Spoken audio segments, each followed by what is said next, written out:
सुमित और मीरा अपने 7 साल के बेटे सुचित को लेकर नागपुर शिफ्ट हुए।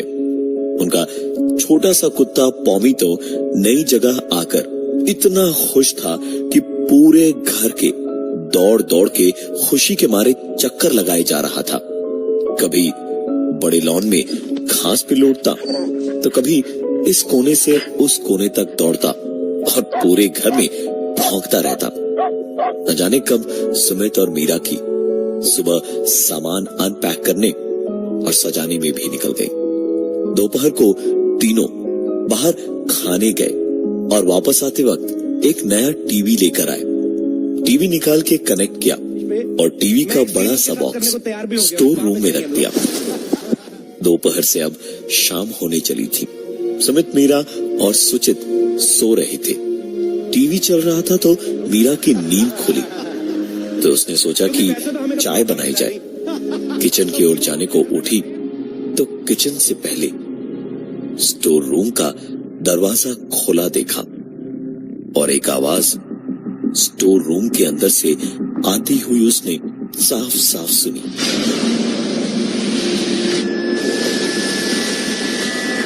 मीरा ने दरवाजा थोड़ा और खोला तो बाहर से आती हुई थोड़ी सी रोशनी में दिखा कि टीवी का बॉक्स अपने आप हिल रहा था। मीरा की आवाज उसके हलक में अटक के रह गई। कोई भी उसकी जगह पर होता तो शायद भागता, चीखता या फिर शोर मचाता, लेकिन मीरा को पता नहीं क्या हुआ। वो दबे कदमों से उस टीवी वाले बॉक्स की ओर बढ़ने लगी और जैसे ही बॉक्स के पास जाकर मीरा देखने को झुकी, बॉक्स में से छलांग मार के पॉमी निकला और मीरा के चेहरे को बुरी तरह खरोचता हुआ वहां से भागा। मीरा चीख कर गिर पड़ी, लेकिन फिर उठी और खुद पे ही हंसती हुई निकल के किचन में चाय बनाने चली गई। खरोचे इतनी भी कोई गहरी नहीं थी कि कुछ करना पड़े। पानी से धोकर एंटीसेप्टिक लगाकर मीरा वापस अपना घर संभालने में लग गई। रात का वक्त था। इस घर में उनकी पहली रात थी। ये सब लोग सो गए। पॉमी को भी बाहर बरामदे में ही छोड़ दिया था और सुमित, मीरा और सुचित एक साथ ही सो रहे थे।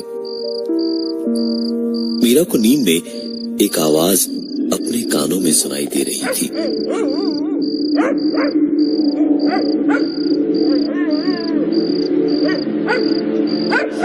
मीरा को इतना तो समझ आ ही रहा था कि ये पॉमी ही भौंक रहा था, लेकिन दिखाई कोई नहीं दे रहा था। आंख खोलने की लाख कोशिशों के बावजूद अपनी आंखें मीरा खोल ही नहीं पा रही थी और पॉमी का भौंकना और गुर्राना तेज होता चला जा रहा था। तभी अचानक आंख खोलते ही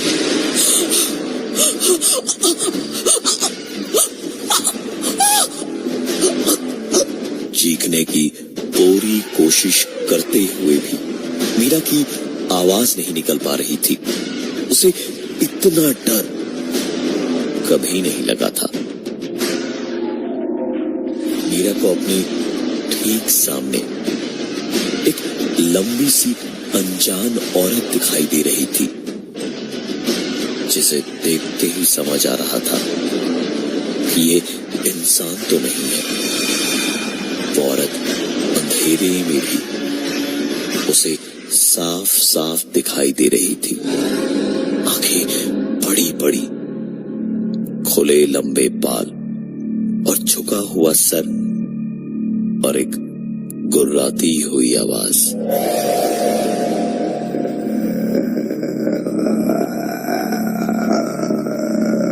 ये सब कुछ देखते हुए ही मीरा एक झटके से जोरदार चीख मारकर नींद से जागी तो देखा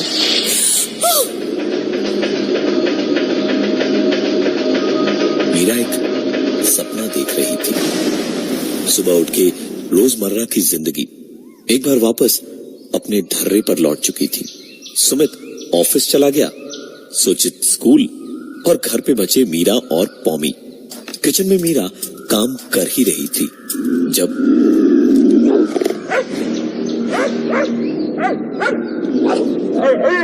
मीरा की रात के सपने की तरह ही पौमी सचमुच भौंकने लगा था। उसका भौंकना तो बंद होने का नाम ही नहीं ले रहा था। मीरा ने चिढ़कर उसे बांध दिया और वापस किचन में काम करने लगी जब अचानक मीरा को किचन की खिड़की पर कोई झांकता हुआ दिखा। मीरा ने खिड़की से झांका लेकिन वहां कोई नहीं था। मीरा दरवाजे तक गई। डरते हुए उसने दरवाजा खोला और देखा बाहर कोई था ही नहीं। मीरा बाहर झांक के देख ही रही थी जब अचानक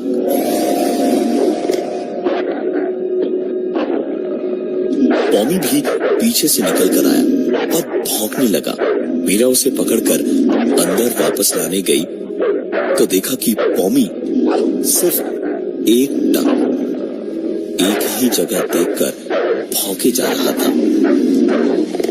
ये देखते ही मीरा एकदम से पलटी और वापस घर की ओर देखा क्योंकि पौमी को तो वो बांध कर आई थी, तो फिर वो बाहर कैसे आया?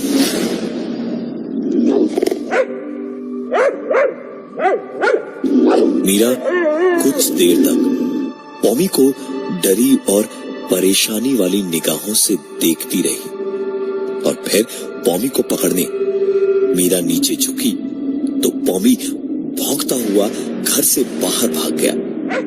मीरा जितनी देर में उसके पीछे भागकर उसे पकड़े उतनी ही देर में पौमी कहीं गायब हो गया। परेशान हालत में घबराकर मीरा ने तुरंत सुमित को ऑफिस में फोन किया और पूरी बात बताई तो सुमित ने हंसते हुए कहा, अरे मीरा क्यों टेंशन ले रही हो, आ जाएगा कुछ ही देर में, नई जगह है, होता है यार, तुम परेशान मत हो। मीरा ने फोन रखा। किचन का काम खत्म हुआ तो सारी खिड़कियां और दरवाजे बंद करके मीरा ने खाना खाया और फिर टीवी देखते देखते ही सो गई। काफी देर तक सोते सोते मीरा को अपने कानों में एक आवाज सुनाई दी।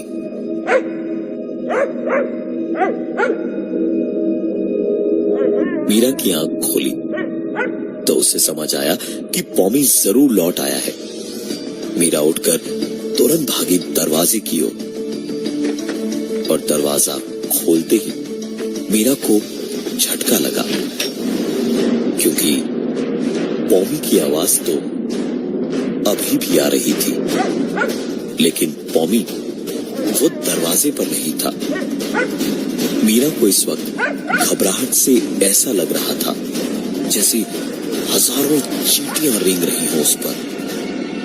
मीरा ने बड़ी मुश्किल से अपनी घबराहट को संभाला और उस आवाज का पीछा करते हुए धीमे धीमे कदम बढ़ाते हुए आगे की ओर जाने लगी।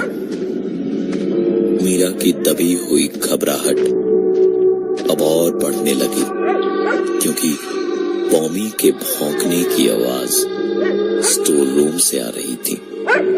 मीरा ने स्टोर रूम का झरमराता हुआ दरवाजा खोला तो देखा सामने टीवी का बॉक्स रखा था और आवाज वहीं से आ रही थी। पूरे घर की खिड़कियां और दरवाजे बंद थे। पौमी अंदर आया भी तो कैसे? यही सोचते हुए मीरा बॉक्स की ओर बढ़ी और झुक के जैसे ही बॉक्स को खोला तो पौमी बॉक्स में से उछल के भौंकता हुआ भाग निकला और भागता भागता सीधा सामने किचन की ओर गया और किचन की बंद खिड़की से शीशों को दौड़ता हुआ बाहर लॉन में जा गिरा और अजीब सी आवाजें करता हुआ कुछ देर तक तड़पता रहा और फिर आवाजें बंद हो गई।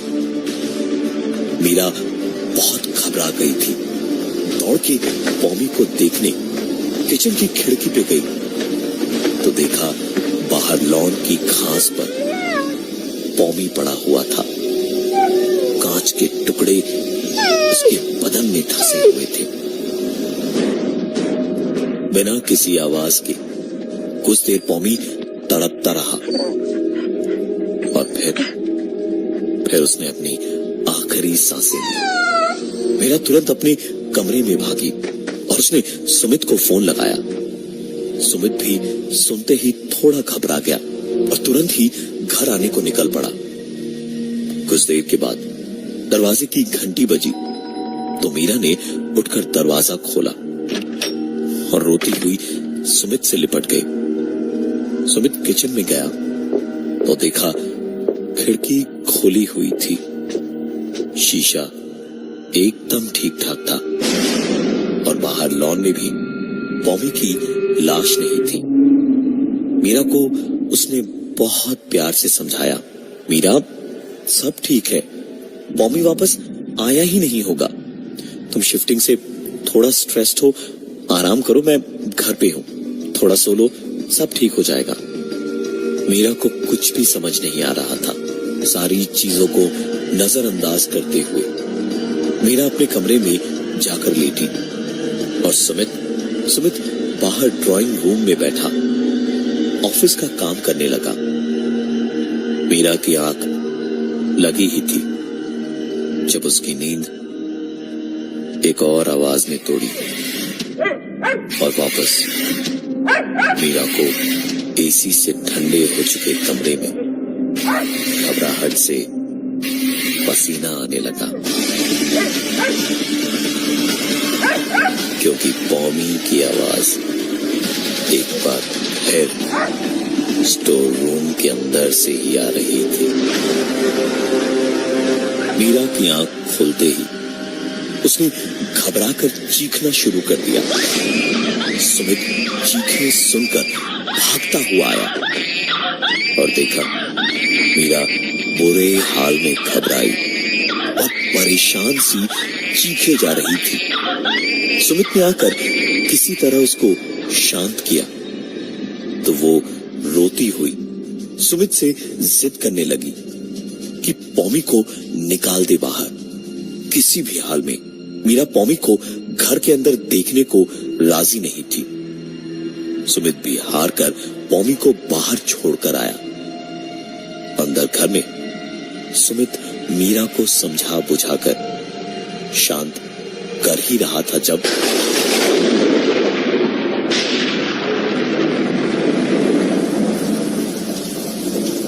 बहुत ही तेज बारिश होने लगी और बादल गरजने लगे। सुमित ने कुछ देर तो कुछ नहीं कहा, लेकिन फिर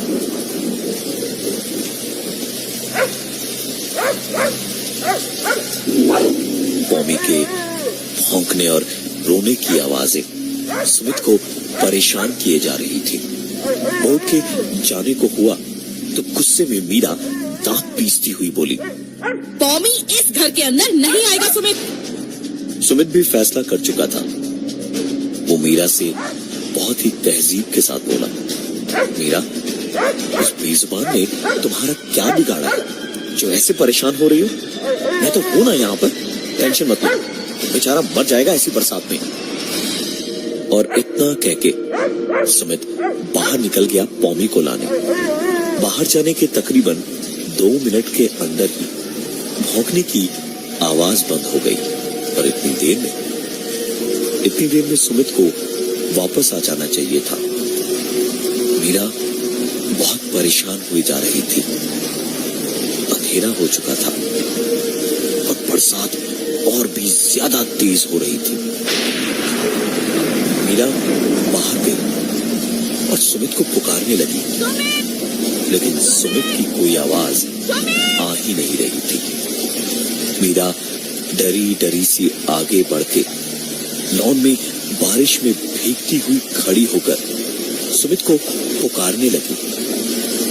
लेकिन तभी उसके सामने पड़ती अंधेरे में पीछे वाले घर से आती लाइट ऑफ हो गई। मीरा पलटी और घर की ओर देखा तो ऊपर उसके कमरे की लाइट जली और फिर ऑफ हुई, फिर चली, फिर ऑफ हुई और खिड़की पर उसे सुमित दिखाई दिया। मीरा सुमित को पुकारती हुई वापस घर के अंदर भागी तो अंदर मीरा सीधी भागती हुई अंदर अपने बेडरूम तक पहुंची, जहां से पॉमी के भौंकने की आवाज आ रही थी। और वहां पहुंचकर दरवाजा खोलने गई तो मीरा की कई कोशिशों के बावजूद दरवाजा खोला नहीं, लेकिन फिर दरवाजा अपने आप खुला और सामने सुमित खड़ा था, चेहरे और हाथों पर खून लिए और नीचे फर्श पर पड़े हुए पॉमी की पूरी तरह चीरी काटी लाश को देख रहा था। मीरा को वहां देखते उसने कहा, कोई और चारा नहीं था मेरे पास, मारना ही पड़ा इसको। तुम्हारे चेहरे पर ये खरोंचे कैसी?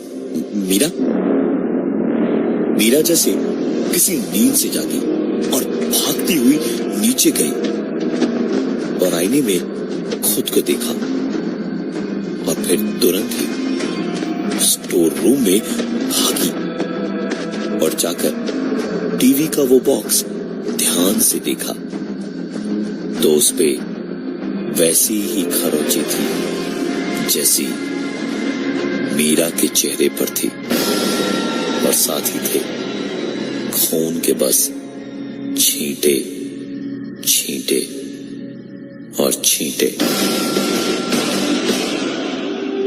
इन सारी चीजों को अपनी आंखों के सामने देखकर सुमित को कुछ अजीब सा लगा। उसने मीरा से बॉक्स उठाकर बाहर ले जाने को कहा और खुद वापस दौड़कर बेडरूम में गया। और मीरा जब तक बाहर पहुंची उतनी देर में सुमित अपनी हाथों में पॉमी की लाश उठाकर ले आया और उसी बॉक्स में लाकर डाल दिया और वापस अंदर कुछ लाने के लिए भागा जब वापस आया तो सुमित के हाथों में माचिस और केरोसिन थी। बारिश की वजह से उसने पूरी एक बोतल केरोसिन उस बॉक्स और पॉमी पे डाल के कुछ लकड़ियां और ढेर सारे कागज उस पे डाले और जैसे ही आग लगाई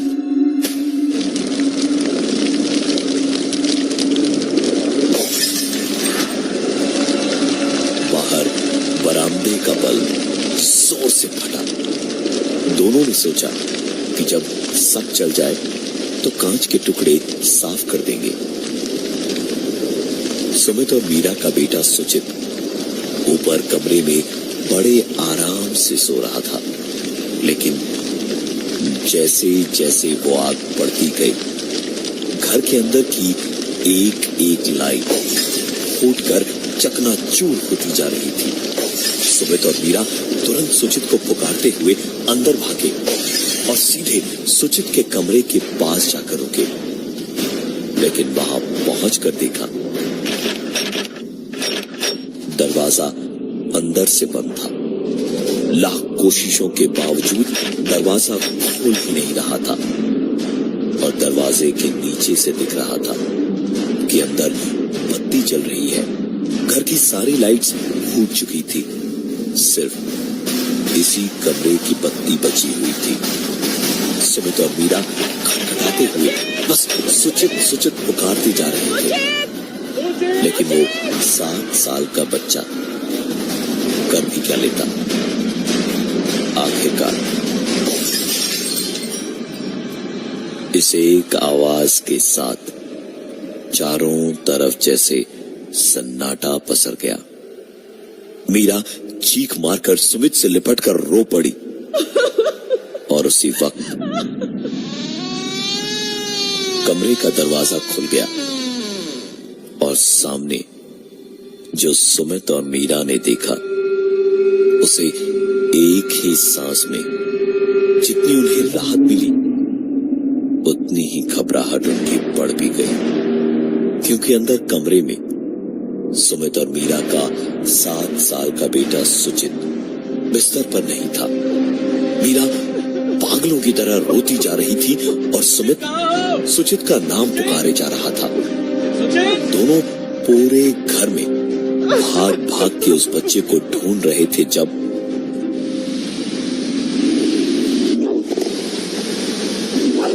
मीरा ने स्टोर रूम में कुछ घिसकने की आवाज सुनी। मीरा के कदम ठिठक के वहीं रुक गए। वो धीमे धीमे स्टोर रूम में गई और देखा एक दूसरा बॉक्स जमीन पर इधर उधर घिसट रहा था। मीरा बॉक्स के पास पहुंची और झुककर उसने जैसे ही उस बॉक्स को खोला तो सुचित उस बॉक्स से भौंकता हुआ कमरे के बाहर भाग गया। तकरीबन 3 महीने के बाद एक दूसरा परिवार वहां रहने आया। नई नई शादी हुई थी दोनों की। सारा सामान रख के कुछ देर सुस्ताने बैठे ही थे जब उठकर दोनों ने फोटो फ्रेम उठाया तो देखा दोनों की शादी की बड़ी सी तस्वीर के ऊपर का कांच तो फूटा हुआ था, लेकिन अजीब बात यह थी कि फोटो पर लंबी लंबी खरोंचे ऊपर से नीचे तक थी।